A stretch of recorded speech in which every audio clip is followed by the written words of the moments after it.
Our final speaker is Will Davies, the co-founder of Car Next Door, Australia's largest peer-to-peer car sharing platform, which grew to over 230,000 borrowers before being acquired by Uber.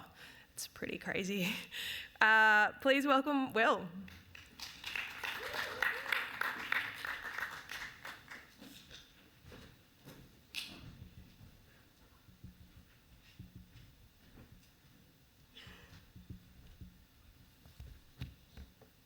Rightio. So here there's a ton of Ben and Jerry's ice cream to be shared amongst the participants of the room. Is that right? So this is good. This is good. When I was 21, I decided I wanted to do my own business, and I wanted to make a lot of money. And so I thought, what's a good business to do that, and got involved in mortgage broking.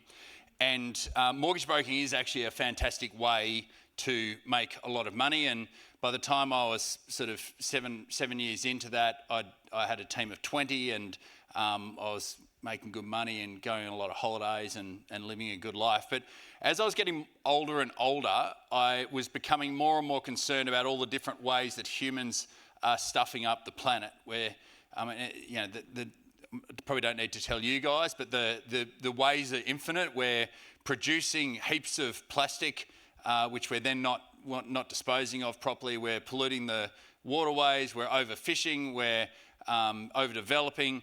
But out of all of the different issues that we've got, I see the single biggest one. They're all very important, but the most existential one is the amount of carbon we're putting in, and what the risks are to the earth of that. So I made the decision that I wanted to focus all of my energy on carbon reduction.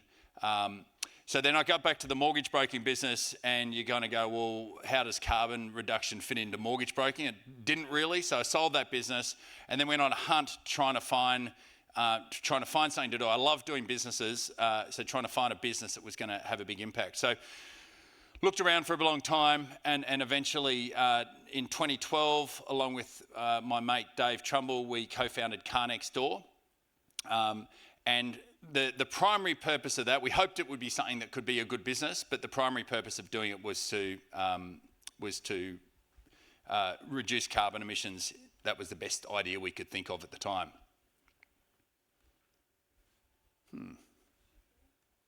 I'm pressing the green button based on my learnings from other speakers.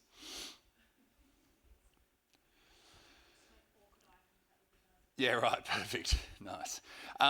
So we built a platform that provides everything you need to rent out your car to someone else.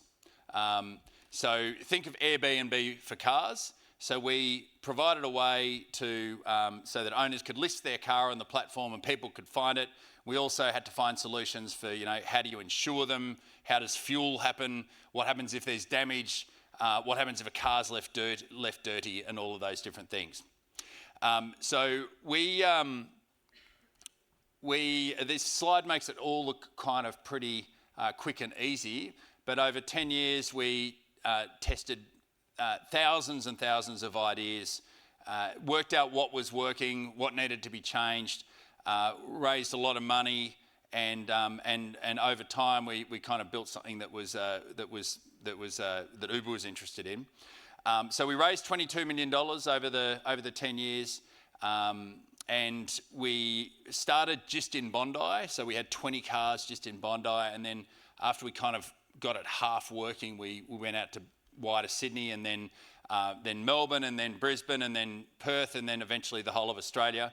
And by the time that Uber came knocking, we had 5,000 cars on the platform, and we had 140,000 active users. I think the number that you mentioned was the total number on the database. So I open with the story of sort of my sort of starting with just wanting to earn some cash, and then sort of coming to that why, which for me was effectively like, what's the most leveraged impact I can have on climate? Because aside from my my wife and family, it's been one of, like, really thinking through that why has been the most important decision that I've made in my life. It definitely helped power Car Next Door and its success in two really key ways. Firstly, we had years where we were just not confident that this business was actually going to work. Didn't know if the model was going to work, and if we were only in it for the money, we pretty quickly would have given up. But we wanted to make this happen for that bigger why. And secondly, we punched above our weight dramatically with the people that we could attract to the team. We had people join us who just we would have never have been able to get if they weren't aligned with our why. And it continues to sort of help guide me, even now that we've finished Car Next Door. That same direction, like what's the most leveraged way that I can impact carbon is still front of mind for me. So yeah, really encourage people to do that thinking. So I guess what I was wanting to do now is to sort of move into what I'm thinking now. And the reason, I love talking about myself just as much as the next person, but the reason that I'm running through what I'm thinking is that hopefully that might spark a few thoughts for people here as to what you're thinking about potentially your next steps. And there's going to be a proper group activity coming up where you're going to be asking these questions of yourself. So as I'm running through this, start thinking about how you might answer these questions as well. So for me, I kind of went through a bit of a process as I was finishing up with Car Next Door and Uber about, like, really looking into what I wanted to do next. And I was really clear that I wanted to be trying to make the most leveraged impact on carbon possible. So been thinking about what are they, and it's been interesting hearing from some of the other speakers about where they've gone in this direction. So the first, I think, is political action for me. I got the opportunity to have a coffee with a guy called Rob Kouldulis, who's the major sponsor of Climate 200, and he said something that was really striking to me. And he basically said, if you want to make the most, his view is, if you want to make the most leveraged impact on carbon action as you possibly can, then political action is the best way to go. And the reason for that is, if you can influence the regulations that a whole country is setting in relation to carbon or climate action, then that is going to then enable thousands of businesses to be pushing in the right direction. If you take into account, getting involved in a charity or investing in individual businesses, that is you can see that that's an extremely leveraged way to do it. And that's why I love Climate 200. I've been really involved with Climate 200 for the last few years as a donor and sort of helping spread the word. Because nothing speaks to the soul of a political candidate better than saying, if you're not willing to take proper action on climate, then we're going to put an independent in place who is, and you're going to lose your seat. It's that fear of losing the seat that can really help drive solid change. So I love the work they're doing. I actually took a step in the federal election last year. I supported a Climate 200-backed independent candidate in my area, Kate Desano, and I became her campaign manager. So that was a sort of trying to work out how deep into this political world I want to get. And I'm pretty sure I do not want to be a candidate at the end of that. It's a big gig, but it was a great experience. The second one is through investing. Now I've got a small bit of money that I've invested into a bunch of climate funds and some individual businesses doing great things with climate. I think that potentially there is a large number of funds out there that are dedicated to climate action. And there's also a number of very wealthy people dedicated to climate action. So what I'm hoping to do is potentially take my smaller bit of funds and mix it with someone with a lot more funds to make a big impact there. And, I do a bunch of work with that. And the third one is getting involved in another startup. So I'm still a bit shell-shocked after the 10 years at Car Next Door. get a bit of shivers even thinking about going into it again. But I'm thinking with the contacts that I'm going to make through the investing world, that there might be angles of getting involved in another startup there.